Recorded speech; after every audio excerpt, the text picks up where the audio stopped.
What's up, everybody? Welcome back to the NYG Blue Zone. It's your boy Attikis. A little bit of a late start for me today. I am headed to the office, but I had a few things I needed to do. This time of the year, the Christmas season is upon us. If you celebrate Hanukkah, Kwanzaa, all of the things that helps to create a real festive atmosphere this time of the year. I enjoy it because families get together and sadly, we live in an era where, unfortunately, a lot of times tragedy brings people together. But what I like about this time of the year, and regardless of what your religious ideology and beliefs are, people generally get together, and it's a festive atmosphere, and I really appreciate and like that. So, but business slows down. It's really funny, man. Like people show up to work, but don't really get a whole lot accomplished, and it's just an interesting time of the year. So I am on my way to work and I'm going to try to be productive and do the things I need to do to resolve issues for people and have a good day. But I wanted to recap. This is the Monday therapy session. Once again, the Giants lost another game. This time it wasn't a heartbreaker. They just seemed a little bit disjointed and unable to produce anything outside of running the ball yesterday overall. I will say I saw the best defensive effort from the Giants that I've seen in a while. Probably since the Chargers game, that was pretty good, and maybe even the game where the Giants hosted the Eagles on Thursday Night Football. That was a pretty good performance by them also. But I thought Charlie Bullen really drew up the pressure. Like he had, I don't know what the blitz rate was yesterday, but he seemed to be taking a page right out of the Brian Flores playbook, and he was effective. He got pressure on the quarterback early and often. The Giants were able to get 4 sacks, 2 by Brian Burns. Chauncey Golston got one. And Abdul Carter is impressing lately. Hopefully some of this energy that he's been able to harness over the past couple of weeks can continue for him. The Giants obviously lost the game, but we won by losing, I guess you could say, because the draft is right around the corner and we have so many holes that need to be filled as a team, as an organization. And it really starts with the top with Joe Shane, who, and at nauseum, we've discussed how we just don't see a clear path for him to remain as the general manager. The team is in complete disarray. When you've got a franchise quarterback, you've got a couple of good players on the team, but I don't even want to start talking about the quarterback before I just take a look at the depth that we're missing as a team, as an organization, and even some of the pieces that we appear to sorely be lacking on the coaching staff, probably with the exception of Carmen Brasillo. And I would say that, I don't know, Charlie Bullen is showing a little something that you can be excited about, but I don't know that that even matters at this point. I think they got to kind of like tear the whole thing down to the studs and really start the process over. And I've said this time and time again. I know I feel like a broken record. I probably sound like a broken record, but the Giants really need to change the general manager. And I haven't even begun to look at who potential candidates would be to fill that job, but something's definitely got to change. And I would like to see that change happen before any decisions are made with contracts, any decisions are made with the draft or free agency. I don't want to see Joe Shane have his hand in any of it. And then a part of that is I don't know that that matters too much. And feel me on this one because ownership is the one constant that has been in place, and different family members of the team being in a room where the strings are being pulled and decisions are being made. And I don't know how much influence they've had on shaping this team and constructing this roster, but it seems like the common theme, no matter who's been a general manager, head coach, quarterback, that the front office has had the presence of some of the people who, from what I'm hearing, would not be able to have a job on any other franchise in the league. That's not to say that I would not give my family members jobs. I would, but probably not jobs that are better suited for people who are much better at identifying talent for my team. You know, as a business, I think that the Mara and Tish family are failing. You know, they're putting a product on the field that you cannot be proud of. You can't feel good about it. And shareholders, which are us, the fans, we are simply not pleased. In any other corporate environment in this country, anyway, wholesale changes would have been made at this point. And I think that the wholesale changes also have to involve having competent, capable people at directing what those changes are going to look like, who those changes are going to be, what the new face is, the decision maker, the talent seeker for this team is going to be. And the Giants, unfortunately, just they have not been able to do that and do it well, and not for a long time. So I think that that's a big part of what the problem is with this organization. I also do want to point out that, you know, there's a lot of chatter going on right now about Jackson Dart, his play, and Mendoza being the potential number one overall pick in this year's draft, and the Giants already hold that pick.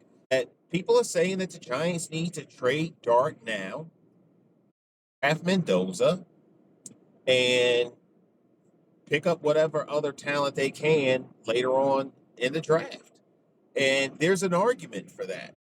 There's an argument that Mendoza fits the profile that you would want an NFL quarterback to be. He's 6'5", Heisman Trophy winner. He had a monstrous year last year. Threw for 33 touchdown passes. Just looks like the perfect specimen of what you would want in an NFL quarterback. Um, but I really think the Giants found their guy with Jackson Dart, and there's an argument for that. You know, the guy's broken so many records in this league already, and he's been recognized by the NFL for his achievements through several Offensive Players of the Week nominations, and he's actually been that and Offensive Player of the Month or Rookie Offensive Player of the Month. So he's probably on track to get the Offensive Rookie Player of the Year award this year. Not if he keeps producing like what happened in yesterday's game, but I blame a large part of that on Mike Kafka and Tim Kelly for not preparing well for that Brian Flores defense. That defense just looked tremendous yesterday. And I've been like screaming from the mountaintops that I would love to see if the Giants could somehow bring Brian Flores in as our defensive coordinator, because I just think he's a very good coach. I don't think that it would take much for him to adjust there isn't much he would have to do in terms of being ready to lead and change this Giants defense from what they are to what we hoped they would have been coming into this season. When you look at the talent, sure, we're lacking in the middle linebacker position. Sure, we're lacking in the cornerback position. But we are not that far off in terms of talent. The biggest issue has obviously been depth and probably our secondary. Obviously, the defensive line and middle linebackers have not been stopping the front, but I don't think that's the rush. I don't think that's a talent issue. I think that that's a coaching issue in large part. I also think Andre Patterson's best days are behind him, and it's really time to move on from him. That's just my opinion. That's my perspective. Now, different people will feel differently, and that's okay too, because we're all Giants fans, and all we want to see is for our team to have some type of success that we can feel proud of.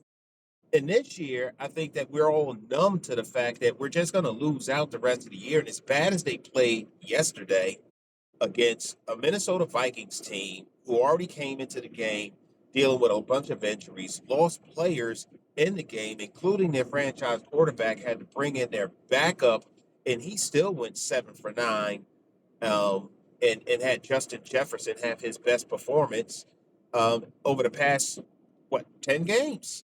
So I think that the Giants, when you look at this franchise and you look at what Kafka did with Jackson Dart, he did him no favors. And Theo Johnson and Darius Slayton, for whatever reason, These guys just dropped pinpoint passes, and one of them turned into a, a, a turnover, an interception. Theo Johnson had the ball right in his hands and didn't catch it, squeeze the ball, bring it down, popped up, and there was a safety right there to pick it off. And thank God the defense, or the offense, turned into defense and was able to keep them out of the end zone. But our offense just looked woefully inept yesterday. Outside of Tyrone Tracy Jr. and Devin Singletary, who looked really good, by the way, we really had nothing going. We ended up losing Andrew Thomas with a hamstring injury yesterday. We already knew Runyon wasn't going to be coming in. And then John Michael Schmitz went out with a hand injury of some sort. I don't think we really missed anything with Schlottman in there because I think he did well. And Bo, first play of the game, I'm watching him lined up, and I'm saying that's going to be a penalty. He's not lined up properly. Sure enough, it was a flag, and they threw a penalty. Overall, I think Bo's going to be a good player, but he definitely showed signs of he was cold coming off the bench. But I think he settled in okay, and he played all right. Stenny was just underwhelming at best. I still don't know how they destroyed Joshua Azudu, and he was drafted to be a guard, and they ruined him by trying to make him a tackle. And now you elevated Evan Neal, and then you don't bring him into the guard position. I don't know what they were doing. I really don't.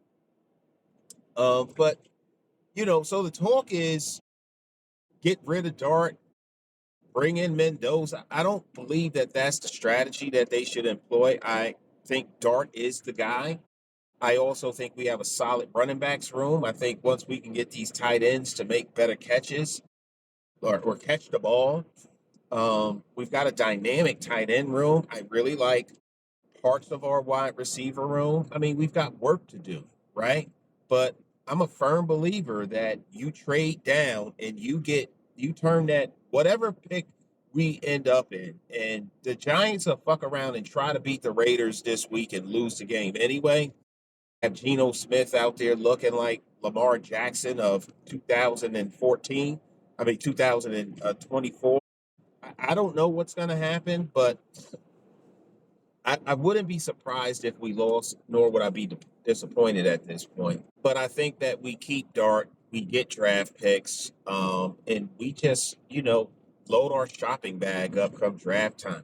Free agency, I haven't even begun to look at that yet, but it's a damn shame that the season isn't over. And us Giants fans universally are already looking forward to the draft because that's the only thing that we seem to win every year is a good pick in the draft. And it's a damn shame when your defense scores more points than your offense in a game. And that's what happened yesterday.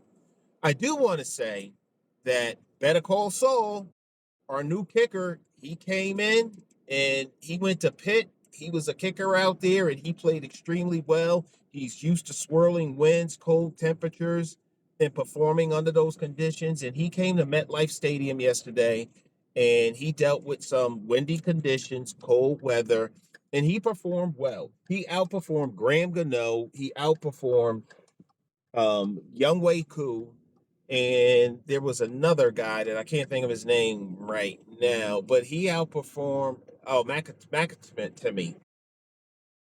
He outperformed all of them in one Sunday afternoon. Just one Sunday afternoon. 2 for 2 on field goal attempts and 1 for 1 on a PAT. And not for nothing, if Mike Kafka, who was aggressive, and I guess if he would have converted on that fourth down at the goal line and scored a touchdown, we would have been singing his praise. But if he would have gone for the field goal, that might have been a game that was tied and the Giants could have won. But who really cares at this point? The Giants aren't going anywhere. The only thing that a win does is satisfies the fan base and maybe some of the players, not even the fan base, some of the players.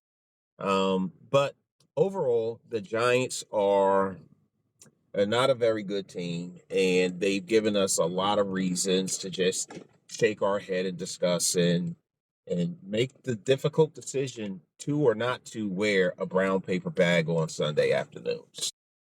So that's just my thoughts on my drive into work today. This is therapy Monday for us. We don't even know what a victory Monday feels like anymore because we don't win.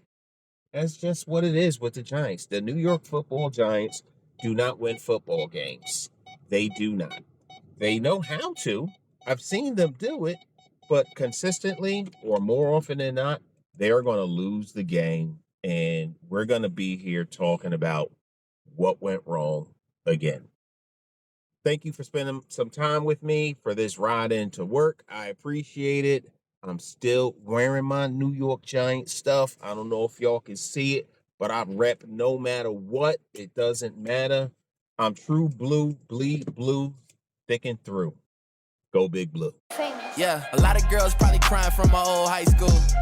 Look, they see me everywhere they go. I probably would too. Look, crossed over to the Jordan man like I'm Michael. Yeah, eating blessings so much I might need lipo. Yeah, tailored for the doves like I'm walking in chucks. Yeah, it's just in this plan, man, I see how y'all shook. Look, knew that I was great ever since I was a rook. Man, all y'all singles making me look good. Okay, praise to the Most High, yeah, that's Jesus. Look, but when it come to this rap thing, I can't lose. Yeah, back-to-back number ones, that's the thing greats do. Yeah, tell them boys that ain't nothing I can't do. It's my year, it's my year.